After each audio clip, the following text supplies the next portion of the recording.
हम लोगों को जो है उनको देना है और हमको एक ठोस चीज देनी है हमारे अंदर। और ठोस चीज ये कि हम जो है हमारे लिए अहमियत, हमारे लिए इम्पोर्टेंट चीज वो है कि हमारी शख्सियत, हमारा व्यक्तित्व जो कि हमारा अंदर से खिला हुआ प्रकाशित, जो कि इस देश के हमारा ये एक बड़ा भारी वरदान है। ये हमारे देश का हमारे लिए धरोहर है, हमारा हेरिटेज है जिसमें हम उठ सकते हैं और सारी दुनिया कल हमारे चरण छुएगी कि कहेगी कि वाह ये है ना, सारे ऐसे ऐसे लोग खड़े हो गए।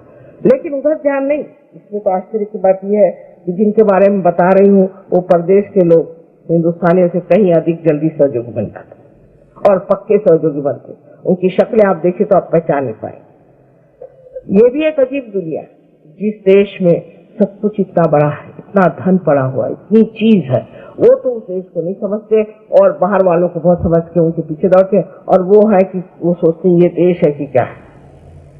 इस पर आपके लिए यही कहना है कि बाह्य चीजों में ज्यादा लपेटना, बाह्य चीजों की ओर ध्यान देना और जो अंतरतम की चीजें उधर ध्यान न देने से ही राइट साइड बहुत चलती है और उससे दुनिया भर की बीमारियां होती है। अब आज्ञा चक्र पे आता है। आज्ञा चक्र जो सामने का होता है ये बहुत चलने से मनुष्य विचार करता है, हर चीज का विचार। उसे लगता है कि अब उसे कोई चीज दिखाएगी, उस पर विचार करता है, ये क्या खरीदे कि वो खरीदे कि ये ले कि वो ले। इसको कहते हैं कि चॉइसेस, चयन। चयन बहुत आ गया। पहले हम लोगों के जमाने में 4-5 साड़ियां बहुत होती थी। हम लोग जब जवान थे तो हम लोग तो 4-5 साड़ियां पहनते थे। अब तो चयन इतना आ गया, ये है ठीक तो वो नहीं ठीक, तो वो नहीं ठीक तो ये नहीं ठीक। सबसे ज्यादा आप अमेरिका का सोच लीजिए। अमेरिका में इतना चयन होता है कि हर टाइल फर्क होनी चाहिए, हर घर। एक मोटर में बैठे तो पहले पूछ लीजिए कि इसका दरवाजा कैसे खुलता है। न जाने कैसा हर एक मोटर का दरवाजा अलग तरह से खुलेगा। कहीं आप फंस गए तो निकल नहीं सकते। उनसे पूछिए कि बाथरूम जा रहे हैं तो नल का कैसे खुलता है। कभी कभी तो ऐसा था कि पैर रखा और ऊपर से पानी धड़ा आपके साथ। ये नॉवेल्टी है उनके साथ। हर एक चीज फर्क बनाने की क्या जरूरत है। अगर आपको वहां शराब पिलानी है तो कम से कम पहले 1000 रुपए के, उनके 1000 पाउंड के प्याले खरीदने पड़ते हैं। इसके लिए अलग, उसके लिए अलग, उसके लिए उसकी इतनी बड़ी डिक्शनरी है। इसमें क्या अरबिक पूछे, पीने का एक ही ग्लास होता, चाय के लिए चाहिए। हर चीज के अलग है। खाना खाने के लिए भी इसका चम्मच अलग, उसका चम्मच अलग। इस तरह से वो सबको अपनी मशीनरी के चीजों में लपेटने के लिए चल रहे हैं। मशीनरी हमारे लिए, हम मशीनरी के लिए नहीं। इसलिए बहुत ज्यादा मशीनरी के ऊपर भी दौड़ना बहुत गलत बात है। अपने हाथ की चीजें अपने देश में बढ़िया से बढ़िया बनती और इतना बढ़िया हमारे यहाँ काम होता है, उससे हमें पहनना चाहिए और उसमें खास चीज माननी चाहिए कि कितनी आराम की चीज है। अब यह है कि प्रदेश में जैसा नायलॉन बनता है वैसे हमारे यहाँ बना है। काहे के लिए चाहिए? इस नायलॉन से इतनी बीमारियां लोगों को हो गई। वही प्लास्टिक हमें बहुत पसंद है। हमारे यहाँ के पीतल के बर्तन नहीं चाहिए। पीतल के बर्तन ठीक नहीं, वही प्लास्टिक ठीक है। पीतल के बर्तन पहले उसमें कढ़ाई लगती है। अरे हम लोगों ने तो कढ़ाई लगाई और रहे, उसमें क्या खराबी है? और कितनी सुंदर चीज है। और फिर उसका अपना ही एक देना होता है। जो हाथ की बनी हुई चीज है उसमें अपना चैतन्य होता है और उस चीज में बनी हुई चीजें खाने में भी बहुत आनंद होता है। अब पता नहीं क्यों, या तो हमारे चिल्लाने सीखने से जैसा भी हो, पर अब एक नया फैशन चल पड़ा है, एथनिक स्टाइल। और उसमें जरूर चीजें कुछ औरतों के दिमाग में आ गई, आदमियों के भी आ रही है, पर अभी उनसे कोट पैंट नहीं छूटता। कोट पैंट बहुत मुश्किल से छूटेगा, क्योंकि वो सोचते हैं कि कोट पैंट नहीं पहनेंगे तो हम साहब नहीं रहेंगे, फिर तो हम हो जाएंगे खेतीहर। इसलिए वो कोट पैंट उनसे छूटना मुश्किल है। पर औरतों ने जरा सा एथनिक स्टाइल पे अब ध्यान दिया है। ये बड़ी खुशी की बात है कि हमारे भारतवर्ष के इतने कारीगर लोग अपने हाथ से काम करते हैं और उनके हाथ का काम फिर से हम उसको उजाला दें, उसको हम संभालें। और हिंदुस्तान में और चाइना में छोड़ करके कहीं भी हाथ का काम नहीं होता। कल ये सारे देश आपके पीछे दौड़ेंगे कि हमें हाथ का काम दीजिए, हमें ये चाहिए।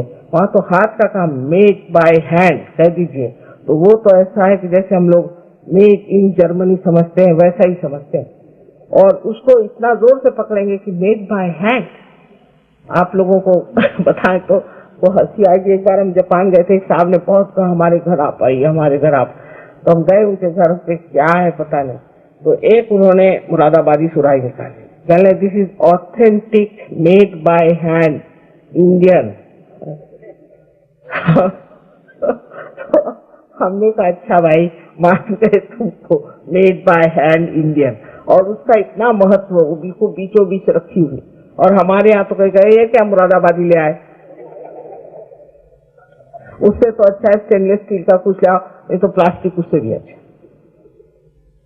तो जब आदमी में गहराई आ जाती है, जब वो गहनता में उतरता है, जब किसी चीज को गहराई से सोचता है, तो हर एक चीज को सोचता है ये मैं क्या कर रहा हूँ, ये मैं क्या चीज इस्तेमाल कर रहा हूँ, इसमें तो कोई चैतन्य नहीं, ये प्लास्टिक में कुछ नहीं, इसको क्यों मैं इस्तेमाल कर रहा हूँ।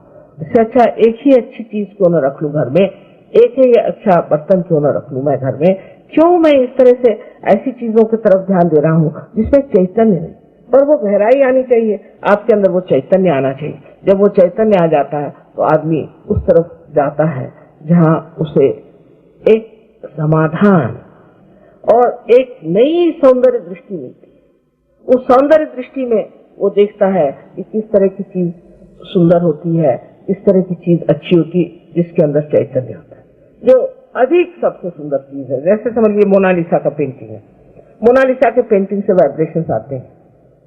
कोई सी भी बहुत सुंदर जो चीज होती है जिसमें कोई कहना चाहिए कि जो बिल्कुल परफेक्ट, उसमें से वाइब्रेशंस आते हैं। आपको आश्चर्य होगा कि कितना संबंध है इससे, जब तक मतलब वो परमात्मा को अच्छी लगे। जो चीज परमात्मा को अच्छी लगी उससे चैतन्य आता है, और ऐसी चीजें आप इस्तेमाल करें जिसमें से चैतन्य है तो आपको कोई परेशानी नहीं होगी। लेकिन उधर ध्यान देने के लिए पहले आपको सहयोगी बनना पड़ेगा और जानना पड़ेगा सहयोग क्या है।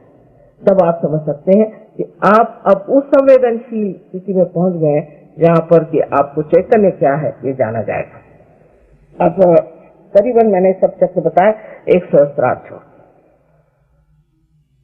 सहस्त्रार में आपके मैंने बताया था 1000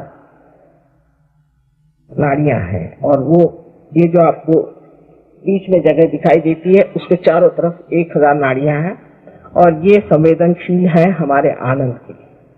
जिस वक्त हम आत्मा को प्राप्त करते हैं तो हमारे अंदर जो आनंद की अनुभूति होती है वो इसी ब्रेन के उसी हिस्से में होती है जिसे हम लिम्बिक एरिया कहते हैं। और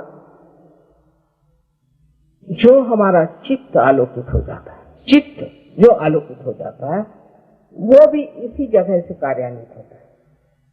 जैसे कि आत्मा के लिए कहा गया है कि ये चित्त और आनंद ये सभी का मेन है। लोग कहते हैं आनंद और चित्त कैसे, सच्चिदानंद, सत फिर और सत्य भी हो सकता है।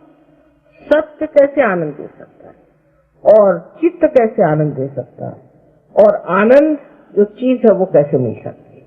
मतलब लोगों के दिमाग में इसके बारे में भ्रांति सी आ जाती है। अब सच्चित आनंद की जो बात है आत्मा की तो ऐसी है कि जब आपकी ये लिम्बिक एरिया जागरूक हो जाती है तो आप सत्य को जानते हैं, क्योंकि आपके हाथ से चैतन्य बहने लग जाता है। फिर आप किसी की और भी ऐसा हाथ करेंगे तो आप जान जाएंगे कि इस हाथ उंगली में पकड़ आ रही, इस उंगली में पकड़ आ रही, क्या इसकी तकलीफें हैं, कौन सी इसकी श्रेणी है, ये आदमी अच्छा है कि बुरा है, ये आप उस चैतन्य से जान जाएंगे। माने आप केवल सत्य को जान सकते हैं। यहाँ बैठे बैठे आप जान सकते हैं कोई भी आदमी जो बहुत दूर है कि आप उस आदमी के बारे में सब कुछ इस तरह से जानते हैं कि वो इतना दूर होते हुए उसकी कौन सी तकलीफें हैं, उनके चक्र कौन से पकड़े हुए हैं, उनको क्या परेशानी। और अगर आपको सहयोग में आप बिल्कुल पूरी तरह से प्रवीण हो जाए तो आप उसको ठीक भी कर सकते हैं और उनकी दशा भी ठीक कर सकते हैं।